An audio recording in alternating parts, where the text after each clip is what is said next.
Hello again. I'm so excited to be here with JRC, one of the artists that was selected to be a part of the garden exhibition.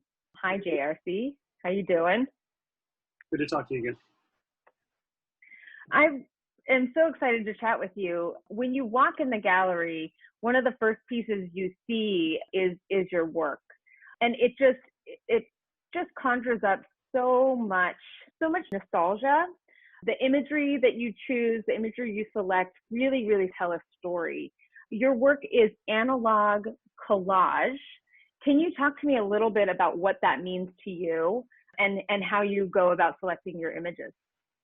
Yeah, analog collage means I'm working tactilely with the pieces. I have a stack of magazines and books, a lot of glue, scissors, paintbrushes, and I'm assembling things on a board in front of me. What that means to me is that I'm finding things spontaneously and I'm letting the elements of the work sort of drive what they're going to become. I don't often have a goal behind what I'm looking for in a finished piece. I start combining images, see what narrative or thrust they start to have, and let that take me in the direction I want to go. So where does your source material come from? Is there a time frame or a decade you're trying to kind of encapsulate? Lately, I've been really drawn to works from elements from 1970 and prior. Around a year or so ago, I got a big stack of 1940s Life magazines, 40s and 50s, and the graphic design and the illustration work in them is brilliant. And of course, Life was always known for their great photography too. So I was really drawn to the almost iconic quality of the imagery there. So that's been a big thrust in my stuff as well lately. But I started pulling in more recent work too because I wanted it to feel more contemporary to the life I'm living. I'd said I noticed looking through a year's worth of Life magazines, I never saw any people of color. And that felt very foreign to me. So working up through the 70s and that, I'm starting to see images that look more like the world I'm living today in 2020 and using those to construct my pieces. Interesting. So I'm going to share my screen and show your website where it just has smattering of work and it really just crosses so many themes and so many different storylines. When you say that you don't know what the outcome of the piece is, does that mean you're working on several pieces at once to create these compositions? Very often, yeah. I'm usually working on 3 to 10 pieces at a time. And out of those, a few of them never wind up getting finished. Or they end up being sacrificed to create other pieces. So do you have like catalogs, like files of imagery that you kind of keep, like cigarettes here, competition sports here? How do you catalog your imagery? For the most part, I keep them as they arrive to me. So I still have a stack of Life magazines. I have a bookshelf of books that I've bought and found and have been gifted.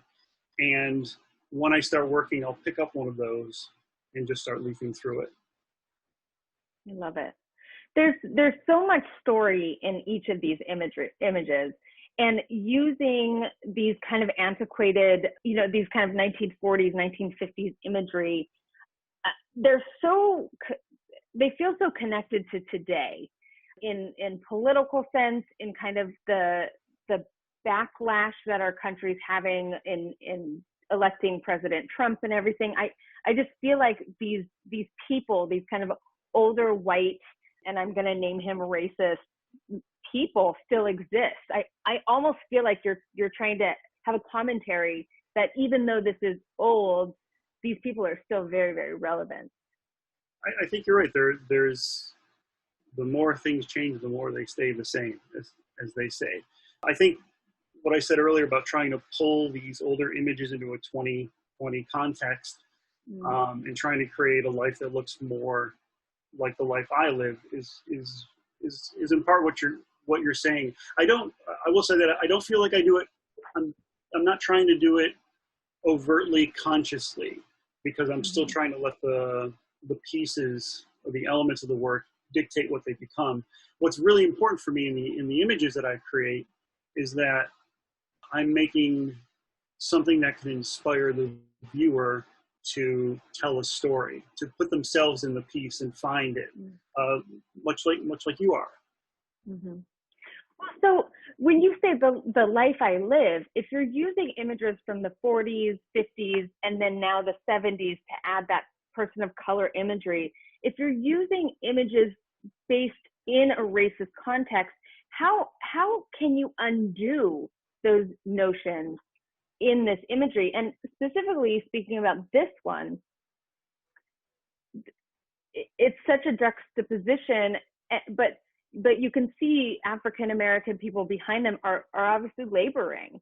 So how can you take something that is in context in the 60s as being kind of laborer or indentured people and try to remove those shackles into the today's context? First of all, I don't know if I can. I'm trying, because you have to be very careful. I'll say that putting a person of color in an image isn't the same as swapping them out for a white character, or vice versa. Right. So I try to be very careful when I'm doing that, and find ways where they might be racially neutral or even gender neutral. Doesn't matter to me if it's swapped out with a woman or a person of color. Do I still feel like it's creating a story to tell that is contemporary, egalitarian, universal as best as it can be? That's the tightrope I'm walking a little bit.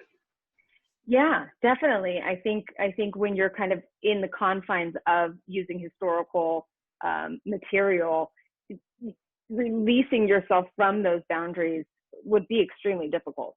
But I think telling that story needs to be done. So I'm going to share one of the pieces that we had the pleasure of showing at Art Share. It's called Corn.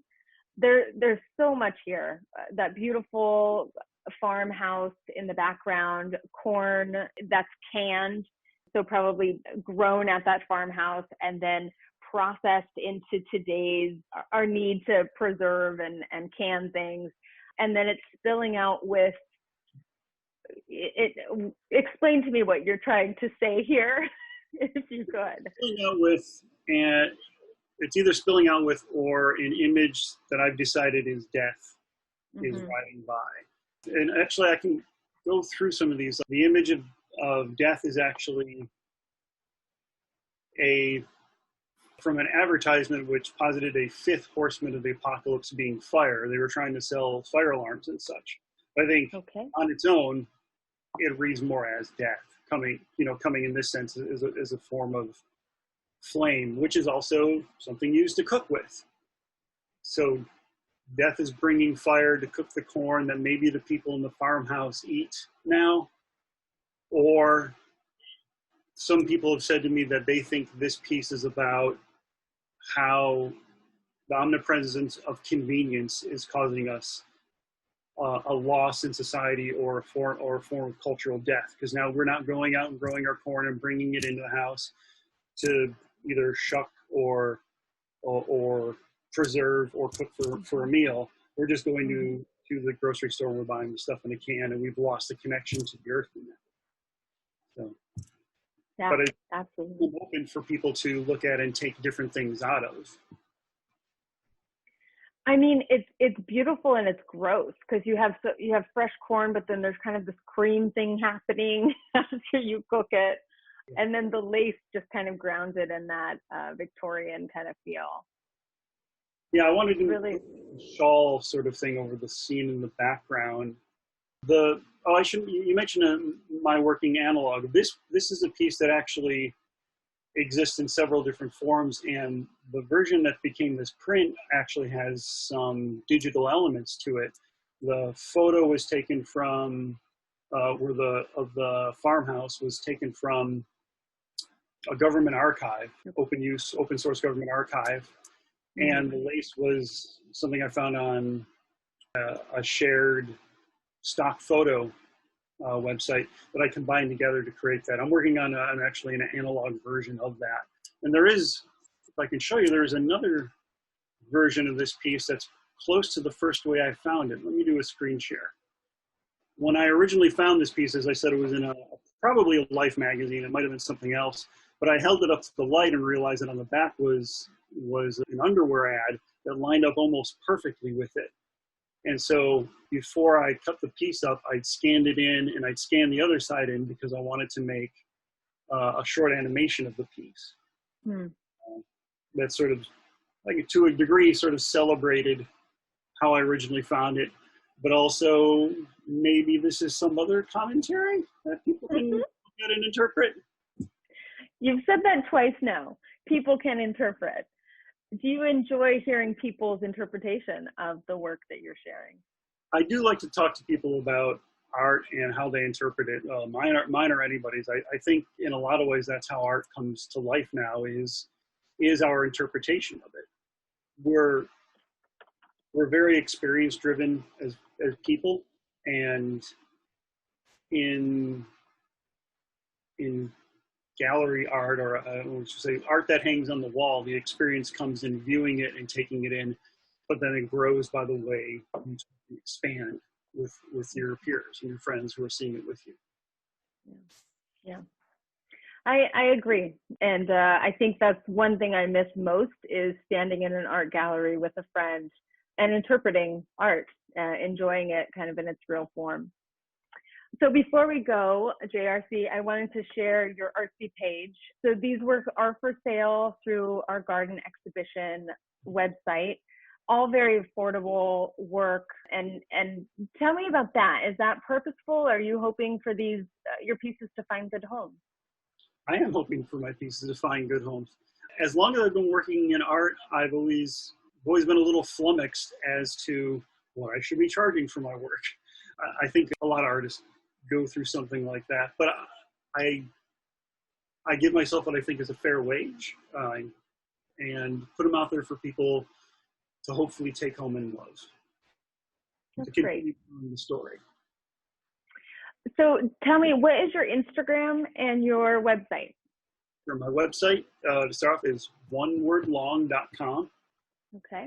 And that is actually, that's the same as my Instagram, is also instagram.com/onewordlong. Great. Well, it sounds like Jason is open to having conversations about his artwork. Go to his Instagram page, DM him, share what you're getting from each of these works that he shared in our gallery and the works that he continues to create. And I can't wait to see what comes next. It just sounds like so much fun being able to flip through history and pull out images that tell a story on its own, but then, placing it with others to make more complex contractions of what 2020 feels like right now. Thank you.